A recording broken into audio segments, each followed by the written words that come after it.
Hola, good morning. Ayan. Katatapos kong naglinis sa aking kwarto. This is my room.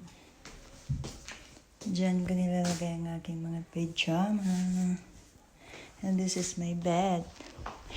Inilalagay ko sa ibabaw ang aking unan kasi pag wala na akong ginagawa, nahiga ako sa bed, diba? And this is my tablet. Yan ang table na maliit. Yan, pag nagugutom, kumakain ng mga, hindi ko alam kung mga Filipino foods yan. And then, ito daw ang dadalhin ngayon paglalabas. Okay.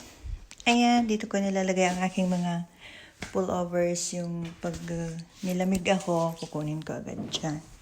Pero nandun lahat ang aking mga gamit. And eto, kaya yan nandyan kasi pag lumalabas ako, ready na siya. Kukunin ko na lang. Hindi na kailangan magbukas-bukas ng mga aparador. And then the jacket. Dito ko nilalagay kasi pag nagpupunta ako sa terrace, nandyan lang. And this is my exercise mat.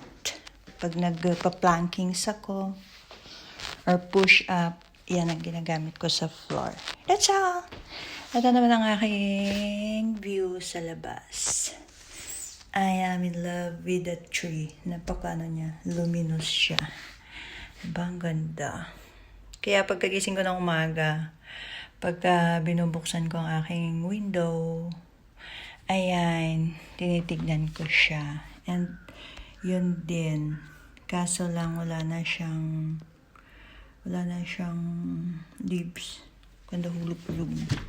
Pero nag-stand out ang pine trees. Itong gusto ko na, pinaka-gusto ko na tree. Kasi yung characteristics niya. Yung 4 seasons, nag-stand out siya. Hindi siya nagbabago ng kulay. Diba? Kaya, yan. Pero ito kasi, dati siya red tree. Ngayon, yellow tree na siya. And that's all. This is my Saturday. Hindi ako nag-day off kasi binabayaran nila ako. 50 euro.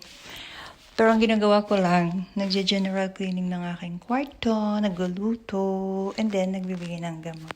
That's all. Have a good day. And then, ito ako.